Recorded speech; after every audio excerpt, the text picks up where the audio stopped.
Assalamualaikum warahmatullahi wabarakatuh. Alhamdulillahilladzi an'ama alaina bi ni'matil imani wal islam.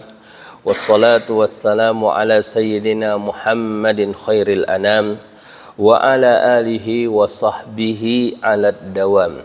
Amma ba'du, jamaah kajian tafsir Masjid Al-Hikmah rahimani wa rahimakumullah. Alhamdulillah, pada pagi hari ini adalah bidayah dari kajian tafsir ba'da Idul Fitri Al-Mubarak. Oh, belum. Udah. Maka dalam kesempatan ini tak lupa saya menyampaikan selamat Hari Raya Idul Fitri. Mohon maaf lahir dan batin. Semoga ibadah kita diterima oleh Allah Subhanahu wa taala. Dan kita diberi Allah Subhanahu wa taala kekuatan untuk selalu istiqomah di jalannya. Amin amin ya rabbal alamin. Insyaallah jamaah yang berbahagia, pada pagi hari ini kita melanjutkan pengajian tafsir surah Ar-Rum ayat 36, dari ayat 36. Mari kita tilawah, semoga atas setiap huruf yang kita bacakan kita mendapatkan hasanat yang berlipat ganda di sisi Allah Subhanahu wa taala. A'udzu billahi minasy syaithanir rajim.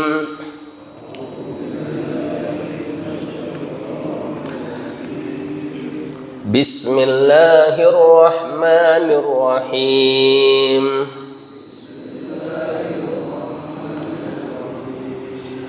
Wa idza adaqna an-nasa rahmatan farihu biha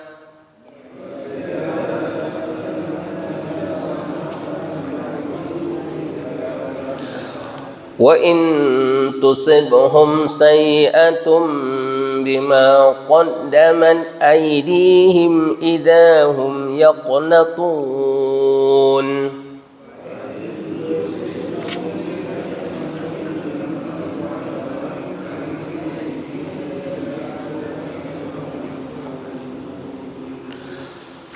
أَوَلَمْ يَرَوْا أَنَّ اللَّهَ يَبْسُطُ الرِّزْقَ لِمَنْ يَشَاءُ وَيَقْدِرُ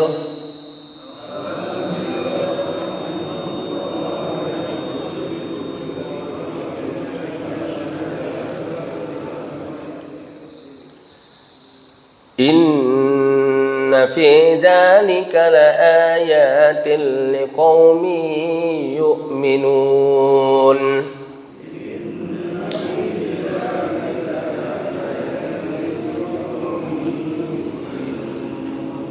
فآت ذا القربى حقه والمسكين وابن السبيل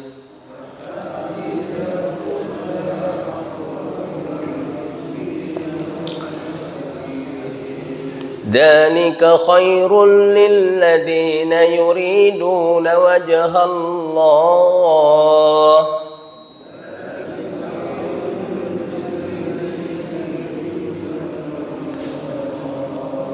وأولئك هم المفلحون.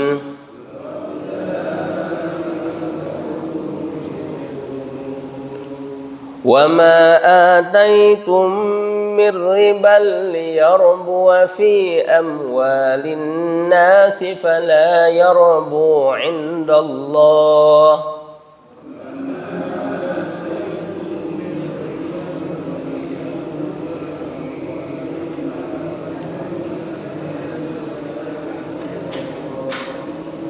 وما آتيتم من زكاة تريدون وجه الله فأولئك هم المضعفون.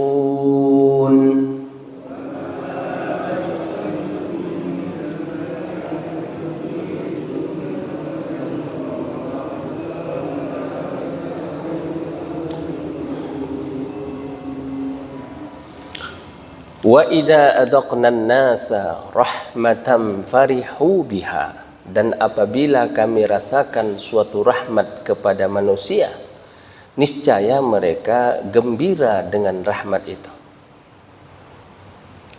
Ayat ini celaan kepada orang-orang yang tidak beriman dan kepada orang-orang yang lemah imannya, yaitu apabila mereka mendapatkan kesenangan, kesehatan, kekayaan, pangkat, jabatan, kemewahan, mereka senang dan gembira. Tapi pertanyaannya, emang salah kita gembira? Emang salah kalau kita senang kalau dapat kenikmatan? Tidak.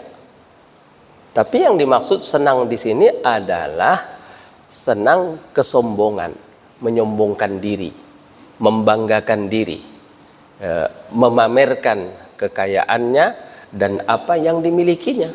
Itu yang dimaksudkan dengan ayat ini. Jadi bukan senang dalam rangka bersyukur kepada Allah Subhanahu wa taala. Kenapa ya? Subhanallah. Ya.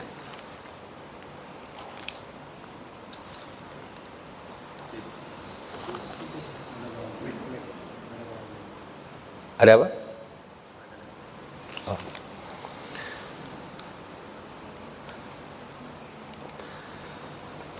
Jadi itu tadi.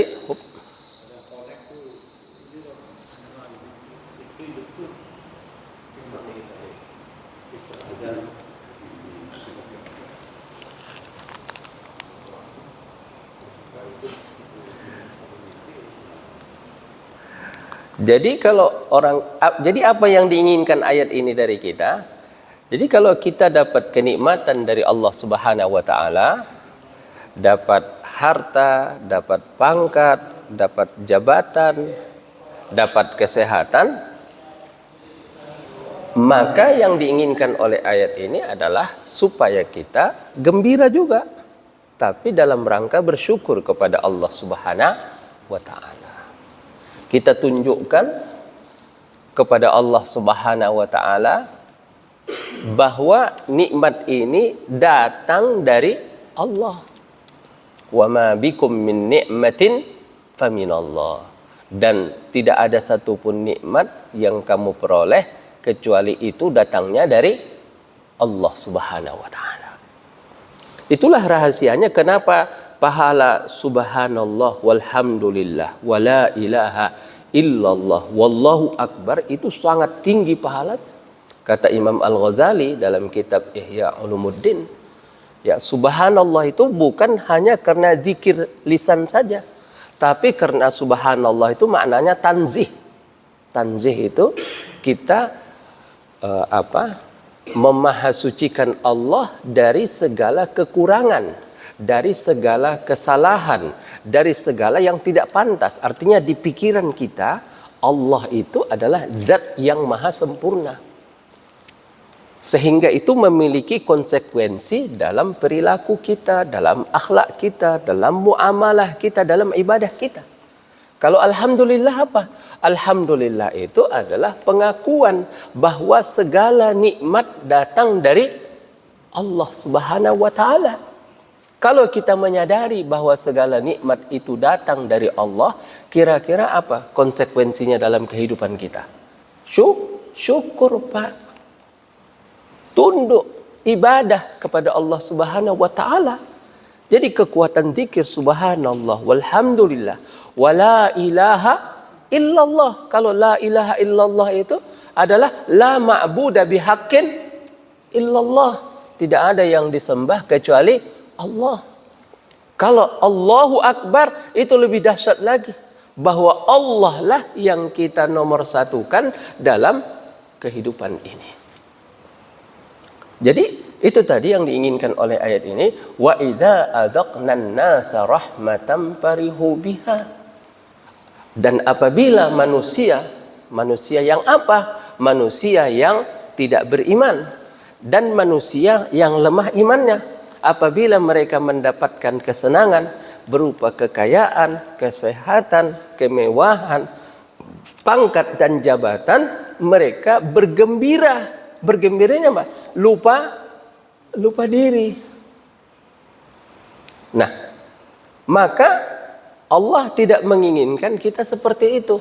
Yang Allah inginkan kepada kita, manakala kita dapat kenikmatan tadi, maka kita semakin bersyukur kepada Allah Subhanahu wa taala. Kita bergembira, tapi kita bergembira bukan dengan nikmat tadi. Tapi kita bergembira dengan pemberi nikmat. Yang kita ingat bukan nikmat tadi, tapi yang kita ingat adalah pemberi nikmat. Emang apa bedanya, Pak? Misalnya ada orang yang mau diponis hukum gantung. Ketika akan dieksekusi, tiba-tiba datang selembar kertas. Yang mana isi dari selembar kertas itu amnesti daripada raja. Raja memaafkan dan di situ ada tanda tangannya. Kira-kira orang yang mau dieksekusi mati ini, dia senangnya sama kertas itu atau sama raja? Sama siapa, Pak? Sama raja itu. Maka ketika kita dapat kesehatan, kita dapat duit, kita dapat rumah, kita dapat pangkat, kita dapat jabatan, kita senangnya sama siapa? Sama siapa, Pak? Yang betul nih. Senang sama mobilnya, mobil barunya, atau mobil rumah mewahnya, atau istri yang cantiknya, atau apa lagi? Nah, maka yang diinginkan oleh ayat ini adalah wa idza adzaqna an-nasa rahmatan farihu biha. Kamu jangan begitu. Nah, itulah. Tapi katanya apa? Wa in tusibuhum sayyi'atum bima qaddamat aydihim idzahum yaqnatun. Tapi apabila mereka siapa? Mereka orang yang tidak beriman dan mereka orang yang lemah imannya, apabila mereka mendapatkan musibah, mereka berputus asa. Mereka putus asa, sakit. Ketika dapat sakit, tidak ada lagi berharap kepada Allah Subhanahu wa taala. Sakit itu dia anggap dia adalah makhluk yang dihinakan Allah, dia adalah makhluk yang tidak disayangi Allah. Padahal ketika kita mendapatkan musibah, apa ayatnya? Inna ma'al usri yusra. Setiap ada kesulitan, di situ ada kemudahan. Kalau malam sudah semakin gelap, malam sudah semakin pekat, itu menandakan fajar akan terbit. Kalau kita sakit, nggak ada apa-apanya, sakit kita itu dibanding dengan sakitnya Nabi Ayub. Berapa tahun dia sakit, Pak? 18 tahun dia sakit. Nabi Ayub alaihissalam.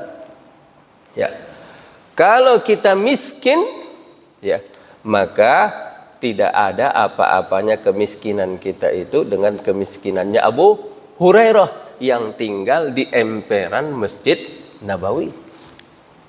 Nah, jadi kebanyakan orang ketika kaya sombong, ketika miskin putus asa. Padahal kata Allah, wa in tusibhum sayyi'atum bima qaddamat aydihim. Apabila mereka mendapatkan musibah dan musibah itu merupakan sunnatullah, adalah akibat daripada apa? Qaddamat aydihim, ulah mereka sendiri. Semua dosa, semua musibah yang menimpa kita, Pak, sakit, apalagi harta kita berkurang, Ya, kemudian kita jatuh dari jabatan kita, galau, gelisah, bahkan kita tertusuk duri di jalan, atau kita kesandung batu di jalan, atau kita ada kecelakaan di jalan, atau apapun yang menimpa kita, semua itu adalah akibat daripada dosa-dosa kita. Ya. Dosa ini tahu nggak Pak? Akibat daripada mata yang jelalatan, akibat daripada mata yang tidak ghaddul basar, apa yang terjadi? Maka dia tidak lagi melihat istrinya itu cantik. Itu. Kenapa? Karena dia akan selalu membandingkan dengan wanita-wanita yang ada di luar sana. Tapi ketika dia ghaddul basar, maka musibah itu tidak akan menimpa dia. Bagi dia istrinya itu adalah wanita yang paling apa? Yang paling cantik. Kenapa? Karena yang nikmat itu adalah yang halal. Jamaah rahimakumullah. Jadi sesungguhnya setiap dosa yang kita lakukan itu siap-siap menerima akibatnya, baik di dunia sebelum di akhirat. Ya, semua dosa yang kita lakukan akan dibalas oleh Allah Subhanahu wa taala di dunia dan di akhirat. Kata Allah Subhanahu wa taala, wa ya'fu an katsir. Tapi tidak semua dosa kita itu dibalas di dunia ini. Kalau semua dibalas oleh Allah dosa kita di dunia, mampus kita Pak, habis kita. Nggak akan bertahan 2 hari, udah habis kita atas dosa-dosa kita itu. Tapi wa ya'fu an katsir, dan Allah memaafkan. Banyak yang dimaafkan oleh Allah. Jadi kalau kita kesandung batu, mobil kita mogok, apalagi ada yang atap kita bocor, ada kita sakit, itu tidak lain dan tidak bukan adalah akibat dosa kita. Apalagi kalau sampai ada banjir, sekarang ada angin topan di mana itu? Di mana? Di Dubai. Di Dubai itu di mana? Di Dubai itu. Walaupun kita tidak bisa menuduh itu karena dia mendukung Israel gitu ya. Gitu. Tapi wallahu a'lam gitu ya. Ya. Nah, jamaah rahimakumullah. Jadi kalau kita, yang diinginkan ayat ini dari kita apa? Ketika kamu mendapatkan musibah, ketika kamu mendapatkan sakit, ketika kamu kekurangan harta, ya, seperti yang kita alami sekarang, daya beli menurun, ekonomi merosot, yang tadinya ekonomi meroket, sekarang ekonominya merosot, ya kan? Maka apa yang diharapkan daripada kita? Maka yang diinginkan ayat ini adalah sabar. Orang yang tidak beriman ataupun orang yang lemah iman, kalau dapat nikmat sombong. Ya, lupa diri, lupa daratan. Tapi ketika dapat musibah, maka mereka putus asa, tidak sabar, menggerutu. Ya, menggerutu. Kemudian marah kepada Allah Subhanahu wa taala. Tapi kalau orang beriman tidak. Ketika dapat nikmat, syukur. Ketika dapat musibah, bersabar. Bersabar atas apa? Dan bersabar itu bukan sekadar kita menahan diri dengan segala kesusahan, dengan segala kesulitan, tapi di samping itu kita mengharapkan pahala yang besar dari Allah Subhanahu wa taala. Itu kira-kira makna ayat dari 36 ini. Awalam yarau annallaha yabsutur rizqa liman yasha'u wa yaqdir. Tidakkah mereka sadar tentang sunnatullah, ya? Tidakkah mereka sadar tentang sunnatullah? Annallaha yabsutur rizqa liman yasha'u wa yaqdir. Bahwasanya Allah melapangkan rezeki kepada siapa yang dia kehendaki, wa yaqdiru, dan menyempitkan rezeki kepada siapa yang dia kehendaki. Allah melapangkan rezeki kepada siapa yang dia kehendaki adalah sebagai ujian dan cobaan, apakah dia bersabar atau dia kufur. Jadi Allah lapangkan rezeki itu, apakah dia bersyukur atau dia kufur.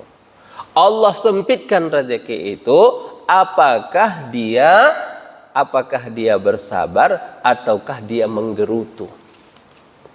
Jadi sebenarnya masalah orang itu dijadikan Allah kaya ataupun dijadikan Allah miskin, bukanlah itu pertanda bahwa Allah sudah ridho kepada dia ataupun benci kepada dia. Kalaulah ukuran seseorang itu diridhoi oleh Allah Subhanahu wa taala karena kekayaannya, maka yang paling diridhoi oleh Allah adalah Fir'aun. Ya kan? Kalaulah ukuran keridhaan Allah itu adalah karena kesehatan yang diberikannya, maka Nabi Ayub bukanlah makhluk yang dicintai, bukanlah hamba yang dicintai oleh Allah Subhanahu wa taala. Nah, maka di sini dikatakan, Bapak dan Ibu rahimakumullah, yang menjadi ukuran adalah apakah kita dijadikan oleh Allah Subhanahu wa taala sebagai hambanya yang taat atau sebagai hambanya yang maksiat.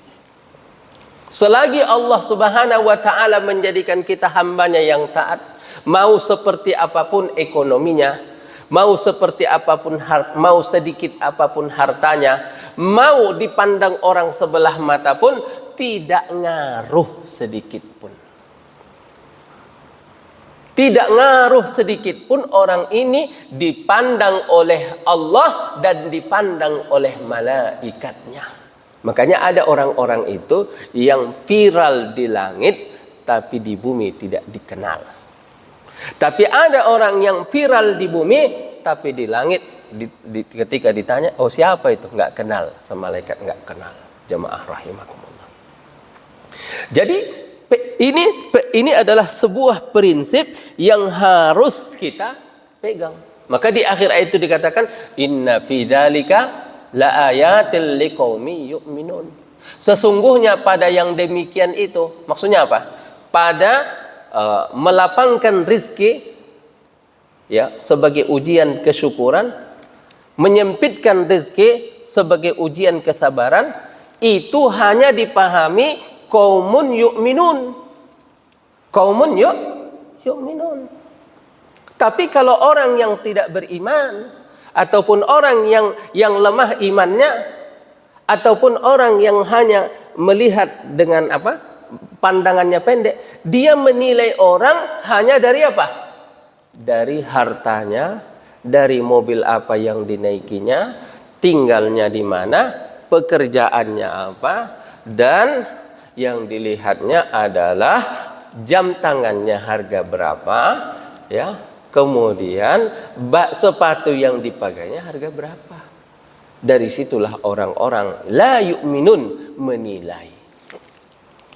Nah, jadi jamaah rahimakumullah, betapa ayat ini ya membuat hidup kita tenang dan hidup kita bahagia. Jadi masalah rizki itu ya, orang bisa kaya itu yang menyebabkan dia kaya siapa? Allah Subhanahu wa taala. Ada orang Pak biasa-biasa saja tapi kayanya minta ampun gitu. Hanya tamatan SD mengalahkan orang yang tamatan S3 itu ya. Ada orang yang orang kampung tinggal di desa tidak tahu apa-apa tapi lebih kaya dengan orang yang berpendidikan tinggi, biasa itu. Kenapa? Karena Allahu yabsutur rizqa liman yasha. Allah lah yang melapangkan rezeki kepada siapa yang dia kehendaki. Maka oleh karena itu, Bapak dan Ibu pengen kaya enggak?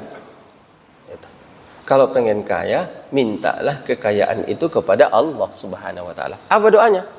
Ya, Allahumma kfini bihalalika an haramik. wa bi ta'atika an ma'siyatik wa bi fadlika amman siwak. Ya Allah, cukupkan aku dengan yang halalmu dari yang harammu. Cukupkan aku dengan ketaatanmu dari maksiat kepadamu. Ya. Itu yang kemudian doa kepada Allah, Allahumma inni a'udzubika minal kufri wal faqri wa a'udzubika min adzabil qabr. Ya Allah, aku berlindung kepadamu daripada kekufuran dan daripada kemiskinan dan daripada azab kubur. Karena miskin itu enggak enak, Pak. Kadal faqru ayyakuna kufran. Ya, kemiskinan bisa saja menghantarkan orang kepada apa? Kekufuran. Sahabat Nabi pun tidak semua kaya, Pak. Ada yang kaya memang dari awalnya dia kaya, pengusaha. Seperti siapa? Utsman bin Affan. Utsman bin Affan sebelum masuk Islam pun dia adalah pengusaha yang sukses. Dia pedagang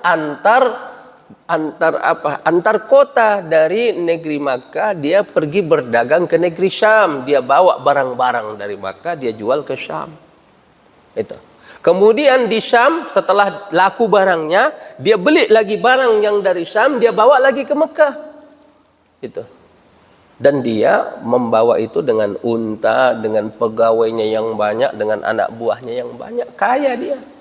Tapi ada juga sahabat Nabi yang tidak kaya, seperti siapa? Sayyidina Ali bin Abi Thalib.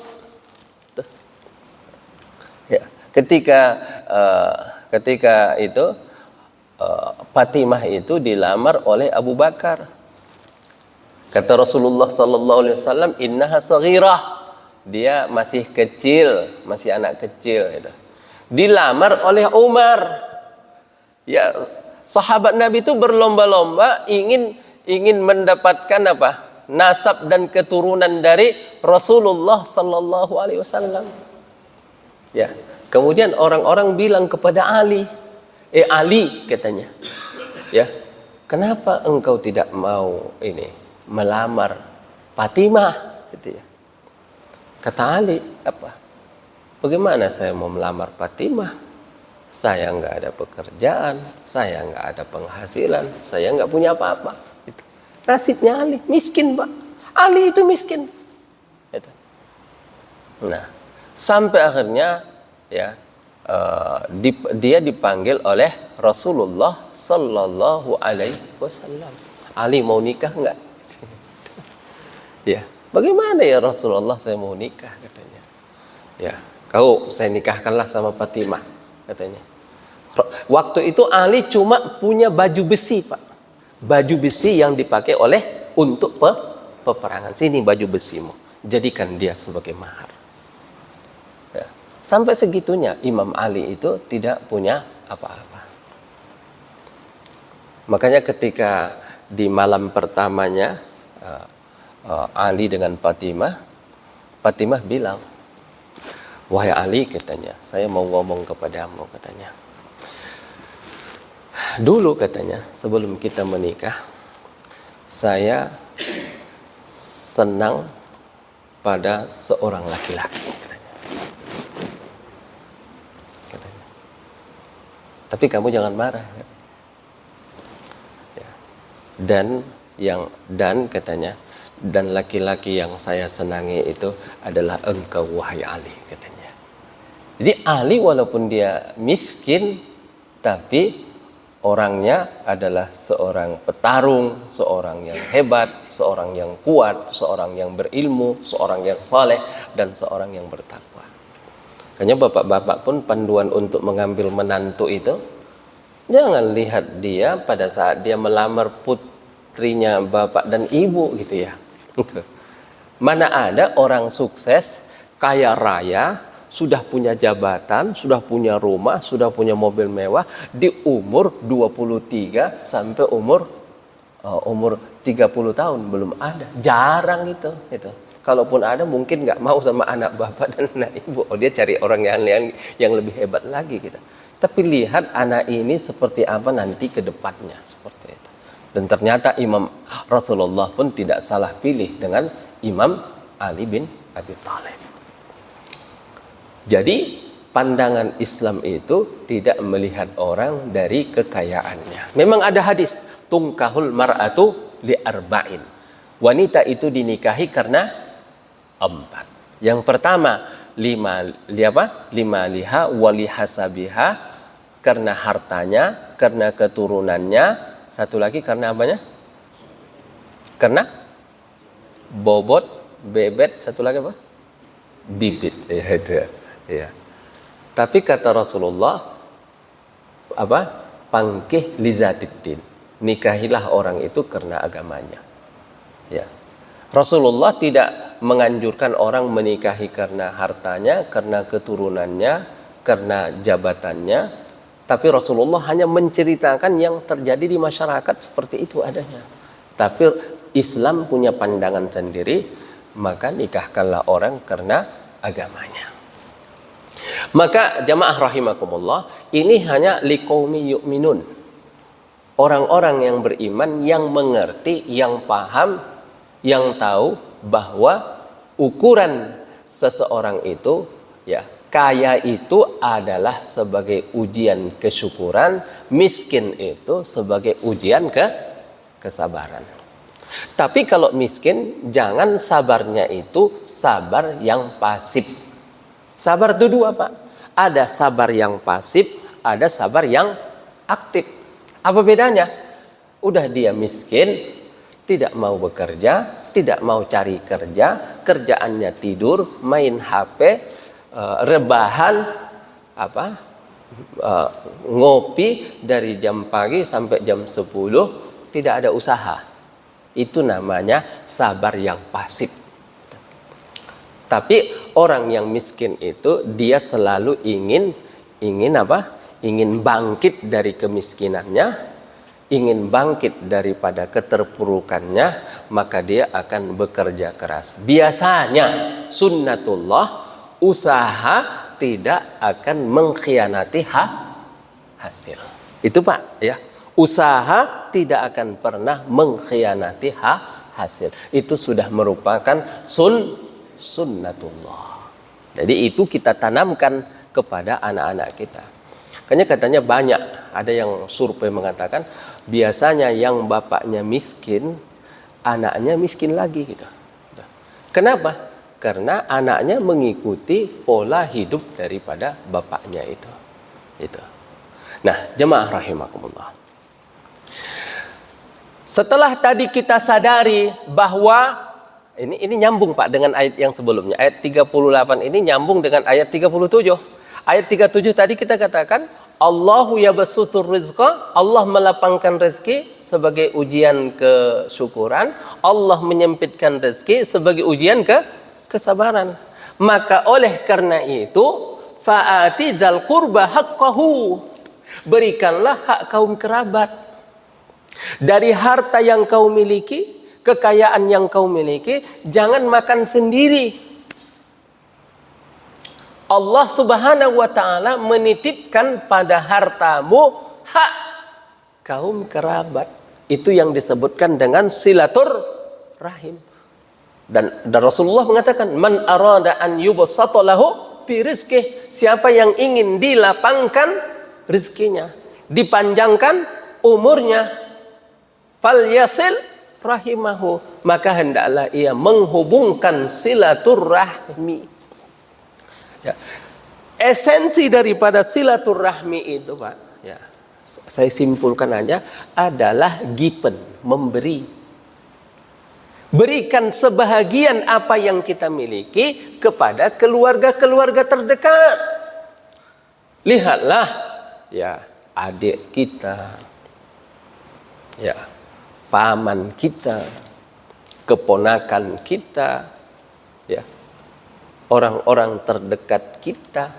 Masya Allah, agama ini, ya, menyuruh kita berbuat baik kepada orang terdekat, tapi justru itu yang lebih besar pahalanya. Kita tidak dibenturkan dengan keluarga terdekat tadi. Bukan pahala yang besar itu memberikan kepada orang jauh. Salah Pak. Ya, bukan pahala yang besar itu memberikan kepada orang yang tak dikenal. Makanya sebesar-besar pahala nafkah itu adalah nafkah yang diberikan kepada anak dan istri. Itu dulu nomor satu. Ya. Baru setelah itu siapa? Keluarga terdekat. Ke samping, ke atas, dan ke bawah. Maka dikatakan, fa'atidal qurba haqqahu. Berikanlah hak kaum kerabat. Tapi Ustaz, kerabat saya itu orang kaya. Itu. Gimana kalau orang kaya? Berikan hadiah. Kalau orang miskin, berikan sedekah. Bahkan ya, kemarin waktu kita di sini kajian zakat itu kita sampaikan bahwa seorang istri paling baik memberikan zakatnya kepada suaminya yang miskin. Itu. Kecuali kalau suaminya orang kaya. Baru setelah itu wal miskina. Berikanlah orang miskin. Orang miskin tadi kerabat ya. Ini orang miskin yang bukan keluarga dekat. Apa itu miskin? Miskin itu diambil dari kata askana. Askana itu membuat seseorang itu diam. Jadi orang kalau nggak punya duit itu biasanya diam. Ya. Ya kan Pak? Nggak banyak gerak dia itu. Kenapa? Nggak ada uang beli bensin, nggak ada kendaraan, dia apa aja. Itu namanya miskin. Miskin itu artinya askana, yuskinu iskanan, diam aja, gitu. Nggak gerak. Gitu. Sukun artinya apa Pak? Baris sukun artinya baris apa? Baris mati. Gitu. Orang miskin itu setengah mati. Gitu. Apa yang dinamakan miskin? Miskin adalah orang yang punya penghasilan tapi tidak mencukupi. Anaknya 9, gajinya sebulan 3 juta. Miskin nggak Pak? Miskin itu. Karena kehidupan di Jakarta anak 2 atau anak 3 minimal berapa? 4 juta. Ini anaknya 9. Itu. Makanya yang berhak menerima zakat itu innamas shadaqatu lil fuqara'i wal masakin. Itu. Jadi berikanlah hak kaum kerabat yang pertama, wahai orang-orang kaya, wahai orang-orang yang punya. Ini di luar zakat, ini. Fa'atidal qurba haqqahu ini. Di luar zakat. Kalau zakat kan itu yang 8. Kalau ini di luar zakat.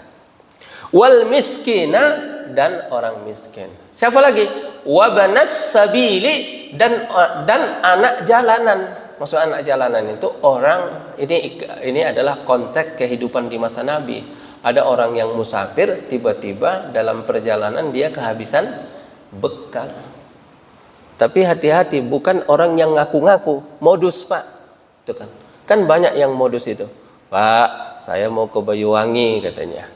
Saya berangkat dari Medan sampai sini habis uang saya. Itu. Itu. Banyak modus penipuan itu. Kadang-kadang saya lihat itu DKM masjid itu nggak apa-apalah kita kasih katanya. Lah kalau kita kasih nanti dia ketagihan terus. Dia jadikan itu sebagai mata pencaharian. Banyak Pak modus itu. Dulu ke masjid kita itu ada datang kami dari apa katanya? Dari Afghanistan. Kita punya rumah tahfiz di sana, murid kita 500 orang gitu. Nggak ada suratnya, nggak ada keterangannya, nggak ada apa-apanya. Lah, cuma mengklaim saja gitu. Bukan kita suudzon. Kalau Imam Syafi'i mengatakan kamu harus suudzon itu. Kepada siapapun suudzon itu. Tapi bukan suudzon tentang agamanya. Kalau agamanya oke, kita husnudzon. Tapi kalau perilaku orang itu dimanapun kita berada, kita harus suudzon. Kalau tidak suudzon, nanti apa? Kita ditipu orang. Kata Umar radhiyallahu anhu, saya tidak mau menipu, tapi saya juga tidak mau ditipu. Ya. Jangan kita ini sering-sering menjadi korban penipuan. Kadang-kadang ada yang ngaku-ngaku mu'allaf. Di sini dia mu'allaf, di sana dia mu'allaf, di sana dia mu'allaf, sana mu'allaf. Masya Allah. Ya. Padahal tujuannya hanya ingin menipu kaum muslimin. Gitu. Kalau memang dia mu'alaf, kenapa tidak dibawa aja ke mu'alaf center gitu ya? Gitu. Gitu. Nah, jadi kita itu dianjurkan bersedekah, tapi jangan apa? Jangan mau ketipu. Tapi kalau udah ketipu, dapat pahala enggak? Insya Allah pahalanya dapat. Gitu. Karena dulu ada orang sedekah. Orang dulu sedekah itu Pak nggak mau langsung ngasih, taruh aja di masjid. Gitu. Taruh aja di masjid. Gitu. Siapa yang ngambil nanti, yang merasa dirinya miskin dia ambil. Nah, itu. Jadi orang tidak merasa menerima, apalagi kalau sambil dipoto itu sakit perasaan Pak ya. Gitu. Sakit perasaan itu. Gitu. Saya pernah menyerahkan bantuan orang, saya bilang sama yang nerima, mohon maaf, ini permintaan dari orangnya. Gitu. Mintanya dipoto ya, karena dia minta dipoto, akhirnya daripada dia sendiri saya foto, kita selfie aja dah, bilang gitu. Supaya menjaga perasaan orang yang menerima tadi Pak. Gitu. Nah, itu. Jadi kembali lagi kayak ini, wabanas sabil, berikanlah ibnus sabil, tapi yang betul-betul ibnus sabil, jangan yang sekedar ngaku-ngaku ibnus sabil. Dzalika khairul lil ladzina yuriduna wajhallah. Demikian itu, apa demikian itu? Memberikan kepada tiga, pertama kerabat, yang kedua orang miskin, yang ketiga ibnus sabil, itu lebih baik. Memberi itu lebih baik daripada menahan. Ya kan? Tapi bagi siapa? Lilladzina yuriduna wajhallah, bagi orang yang menginginkan ridhonya Allah. Tapi kalau orang yang tidak menginginkan ridhonya Allah, menahan lebih baik daripada memberi. Ini ayat ini luar biasa deh. Kita ulangi, memberi lebih baik daripada menahan bagi orang yang mengharapkan ridho Allah. Tapi bagi orang yang tidak mengharapkan ridho Allah, apa? Menahan lebih baik daripada memberi. Ya. Karena kalau kita punya 1 juta, kita kasihkan 100.000, ya. Kalau orang yang tidak mengharapkan ridhonya Allah, itu hartanya bertambah atau berkurang? Kurang. Kurangnya jadi berapa? Jadi tadi 1 juta, berkurang 100.000, jadi berapa? 900.000. Tapi kalau orang yuridu wajhallah, punya 1 juta, dikeluarkan 100.000, hartanya berkurang atau bertambah? Hah? Bertambah. Tambahnya berapa? 700 kali lipat. Ya. Dan 700 kali lipat itu belum ada apa-apanya Pak. Kata harta itu kuntu qalilan fakasartani, aku sedikit lalu kau banyakkan. Kuntu fanian, aku habis. Pasti habis nggak Pak ini? Pasti habis harta ini. Kalau nggak habis, kita yang akan mati. Fa'abaqaitani, engkau jadikan aku abadi. Aku akan menemanimu di kubur, aku akan menemanimu di padang mahsyar, aku akan menemanimu ketika di timbangan amal. Maka dikatakan yuriduna wajhallah. Mereka menginginkan wajhullah, ridha Allah. Kan di dalam surah Al-Lail itu ada dikatakan di akhir ayatnya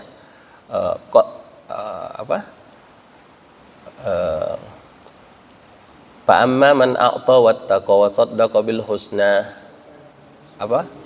Di ujung Pak, di ujung itu cerita tentang Abu Bakar, alladzi yu'ti malahu yatazakka, yang memberikan hartanya untuk membersihkan dirinya. Wa ma li ahadin indahu min ni'matin tujza illa batigha wajhi rabbihil a'la. Wa ma li ahadin indahu min ni'mah, dan dia memberi bukan karena apa-apa dan bukan karena siapa-siapa, illa batigha wajhi rabbihil a'la, kecuali hanya mengharapkan ridhonya Allah. Di akhir ayatnya apa? Fasawfa yarda, dia akan puas, dia akan senang, dia akan bahagia. Di sini pun dikatakan wa ulaika humul muflihun. Siapa ini? Orang yang memberi, tapi bukan sekedar memberi. Kalau memberi tapi suka menyebut-nyebut, batal pahalanya. Orang yang memberi tapi karena ria, batal pahalanya. Orang yang memberi tapi juga kafir, batal pahalanya. Tapi orang yang memberi ibtigha'a wajhi rabbihil a'la, ulaika humul muflihun. Mereka lah orang-orang yang beruntung. Apa itu falah? Falah itu dua, Pak. Satu, selamat dari adab. Yang kedua, mendapatkan surga. Masya Allah. Nah, ini apa? Konsep memberi itu. Wa ma ataitum mir riban liyarbu fi amwalin nasi fala yarbu indallah. Dan sesuatu tambahan pada harta manusia. Kalau kamu meminjamkan uang sebagai rentenir, ya kan? Penukaran uang sebagai rentenir. Ya. Kalau kamu memberikan uang atau meminjamkan uang dengan berharap ada pertambahan dari uang kamu itu, ya, misalkan meminjamkan uang 1 juta, pengen dibayar nanti jadi berapa? 1,5 juta dengan masa waktu berapa tahun? 3 tahun. Kata Allah apa? Fala yarbu indallah. Itu namanya harta kalian itu tidak bertambah dan tidak berkembang. Yang ada apa? Yamhaqullahu riba wa yurbis sadaqat. Allah akan menghancurkan riba. Allah akan membinasakan riba. Praktek ribawi berapapun akan dibinasakan oleh Allah Subhanahu wa taala. Yang di Kalimalang kita lihat orang tukar uang 100.000 uang merah ditukar dengan uang ungu 90.000. Riba enggak, Pak, itu? Riba. Dia nambah berapa? 10. Fala yarbu indallah, maka tidak ada pertambahan di sisi Allah. Yang ada apa? Yamhaqullahu riba. Siap-siap akan menerima kehancuran dan siap-siap akan menerima kebinasaan. Itu yang kecil-kecil. Bagaimana dengan praktek-praktek ribawi, pinjol, ya? Pinjol itu apa? Pinjaman online. Ada lagi sekarang bank keliling kan, Pak? Yang kemarin kejadian di Banten, ya, yang memukul seorang pegawai bank keliling itu, debt kolektornya memukul seorang ustadz sampai terjadi kerusuhan di mana-mana, ya.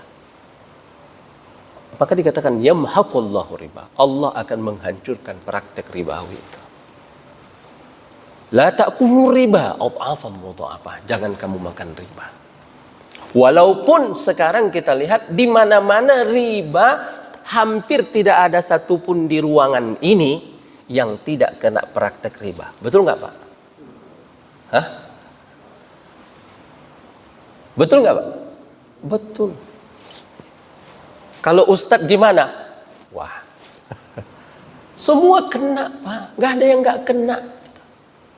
Orang mau beli rumah, mau beli mobil, mau modal usaha, mau apa lagi? Ya. Tapi bertobat kepada Allah Subhanahu wa taala. Jangan ulangi lagi. Itu aja udah cukup.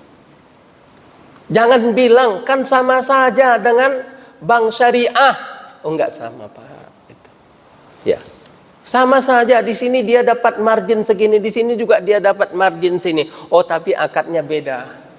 Kalau bank syariah akadnya mudharabah ataupun murabahah. Tapi kalau bank konvensional akadnya apa? Akadnya itu pinjam 1 juta kembali 1,5 juta. Ya. Nah, kemudian apa? Kalau mau menggandakan uang, jangan datang sama orang Bekasi yang kemarin yang ditangkap polisi itu kan. Dia menggandakan uang begini. Bohong itu semua. Nggak ada itu orang bisa menggandakan uang. Tapi kalau kamu mau menggandakan kekayaan, kata Allah, "Wa ma ataitum min zakatin turiduna wajhallah fa ulaika humul mud'ifun." Siapapun yang memberikan zakat mengharapkan ridho Allah, maka merekalah orang yang sebenarnya melipat gandakan. Lipat gandanya berapa? Masalul ladina yunfiquna amwalahum fi sabilillahi kamathali habbah. Seperti orang yang menaburkan satu benih lalu menumbuhkan satu batang, menumbuhkan 7 tangkai. Setiap tangkai menumbuhkan 100 biji. Berhenti sampai di situ tidak? Wallahu yudha'ifu liman yasha. Allah melipat gandakan dengan lipat ganda yang tidak terhingga jumlahnya bagi orang yang dikehendakinya. Harta kita mau kita tinggalkan begitu saja, diambil oleh ahli waris, okelah diambil anak kita nggak apa-apa, diambil istri kita. Tapi kan ada yang harus kita bawa. Ada yang harus menemani kita nanti di kubur, ada yang harus menemani kita nanti di padang mahsyar. Sebab dalam hadis dikatakan an-nasu fi zilli sadaqatihi yaumal qiyamah. Orang berada di bawah naungan sedekahnya.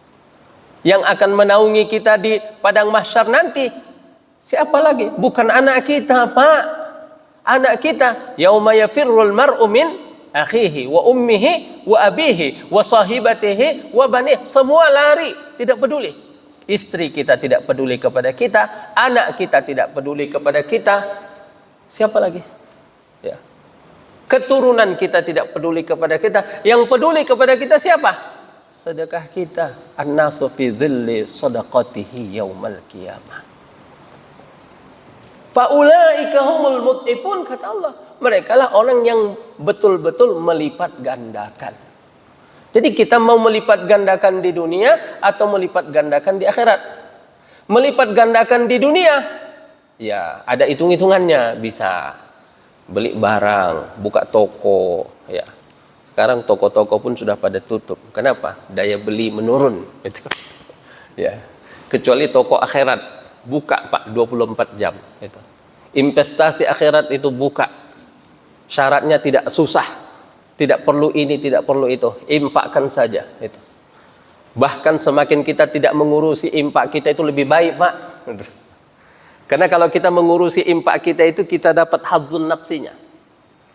Ya, semakin sedekah itu kita tidak mendapatkan hazzun nafsi. Hazzun nafsi itu apa? Mendapatkan keenakan, kesenangan, kebanggaan.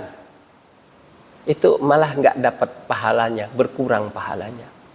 Serahkan kepada panitia. Nah, ini dari saya. Ini dari saya. Saya nggak ikut-ikutan. Itu lebih baik daripada kita undang orang ke rumah. 5.000 anak yatim kita undang ke rumah. Satu amplopnya 10.000. Orang antri, salaman, cium tangan, viral kemana-mana. Oh itu, itu malah berkurang pahalanya. Tapi serahkan ke orang yang bertanggung jawab, ke orang yang kita anggap amanah. Udah serahkan, saya nggak mau tahu. Ya. Saya udah serahkan, udah. Saya cuma nunggu pahalanya nanti di sisi Allah Subhanahu wa taala. Nah, faulaika humul mud'ifun. Insyaallah jamaah rahimakumullah, kita cukupkan sampai di sini dulu. Itulah tadi konsep tentang memberi. Ya, di dalam Islam bukan berkurang harta kita karena diberikan, tapi sesungguhnya harta kita itu adalah bertambah, semakin berkah, semakin berlipat ganda di sisi Allah Subhanahu wa taala. Itu saja dulu untuk kajian tafsir kita pada pagi hari ini.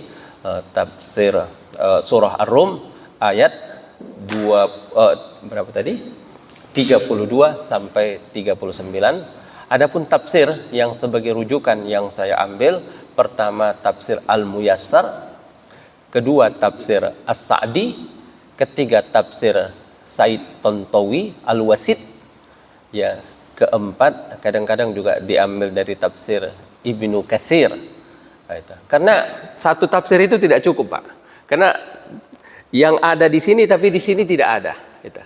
Jadi supaya tidak ada puzzle-nya yang putus itu, kita mau tidak mau harus baca beberapa tafsir. Makanya saya tidak mau itu kajian tafsir Ibnu Katsir, ya kan? Kalau kajian tafsir Ibnu Katsir saja kita baca, banyak puzzle yang putus, Pak. Gitu. Sementara banyak nanti yang tidak begitu penting banget disampaikan di dalam hadis itu, gitu. Disampaikan dalam tafsir itu.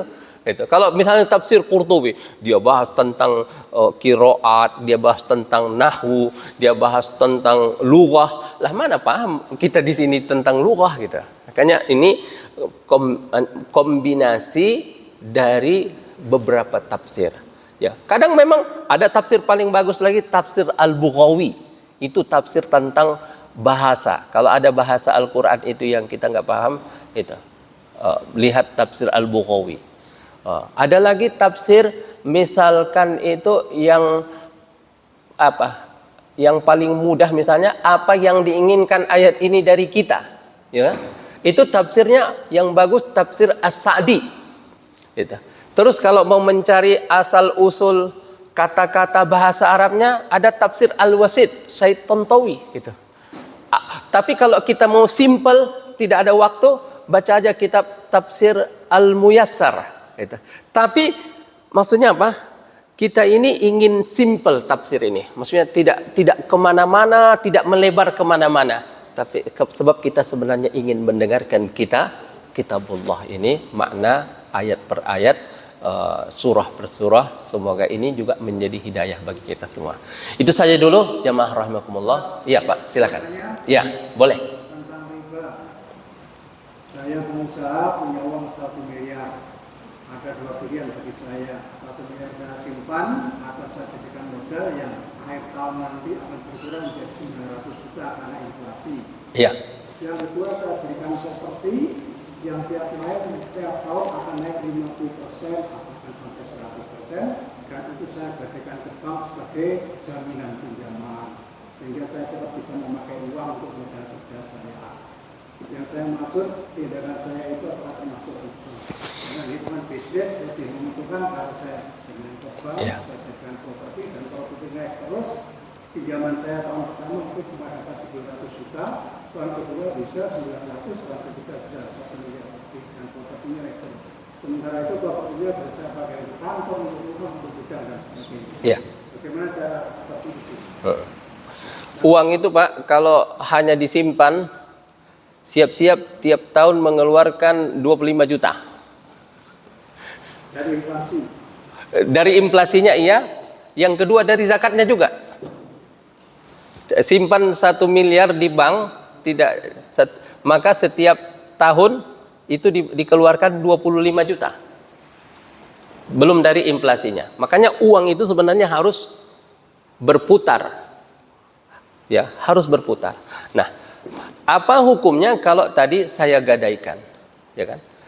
Gadaikan itu kan kalau ke bank konvensional itu konsepnya kan Bapak mengutang uang ke bank konvensional dengan jaminan properti tadi. Jaminan properti katakanlah dia ambil 60%. Misalnya Sekitar 11 sampai 14%. Dari nilai propertinya. Dari nilai yang dipinjam. Oh iya, misalnya maksudnya agunannya 1 miliar, dapatnya pinjamannya berapa? 700 juta, ya 70%. Ya kan? 700 juta. Hanya dikasih bunga, kalau 700 saya pakai. Kalau nggak saya pakai, saya cuma kena 1%. Iya. Tapi kan di situ ada bunga. Iya. Sebenarnya bunga itu bukan bunga. Bahasa halusnya itu, Pak, supaya orang tertarik gitu. Dirubah namanya jadi bunga. Ya kan? Sebenarnya itu riba. Ribanya 14% 1 tahun ya. Atau ribanya 1% kalau tidak diambil. Nah, sekarang kan sudah ada bank, sudah ada alternatif. Ada bank syariah. Lebih mahal Pak bunganya. Iya, lebih mahal bunganya, tapi lebih berkah pahalanya. Ada BSI, ada bank muamalat, ada bahkan setiap bank konvensional itu ada window syariahnya ya. Tapi untuk kontraktor sulit Pak. Iya, iya, memang beragama ini sulit, tapi berkah. Ya, tapi memang begitu Pak ya. Selamat kita daripada riba. Sebab tadi wa ma ataitum mir riban. Kan niat kita Pak supaya harta kita ini berkembang kan? Kata Allah apa?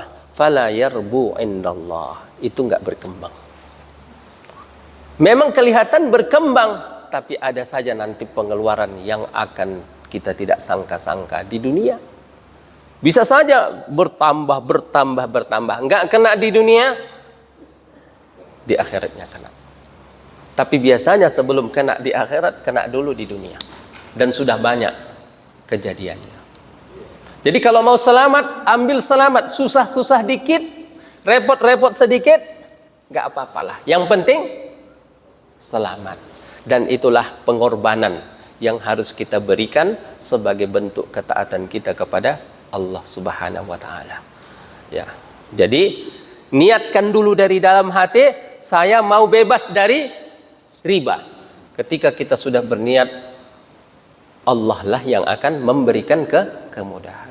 Tapi kalau kita bilang begini, iya ini kan untungnya nanti kecil. Emang yang ngasih keuntungan siapa? Yang memberi keuntungan siapa Pak? Allah. Udah muamalah aja sama Allah Subhanahu wa ta'ala. Nggak boleh gitu. Nggak boleh Pak. Nggak boleh. Karena masuk dalam kategori riba. Jadi niatkan dari awal, saya ingin bebas dari praktek riba. Gitu. Namanya hijrah. Orang bilang sekarang namanya hijrah. Sebenarnya bukan hijrah. Namanya tobat. Gitu. Wallahu a'lam ya. Kita cukupkan dan demikian. Jazakumullah khairah. Wabillahi taufiq wal hidayah. Wassalamualaikum warahmatullahi wabarakatuh.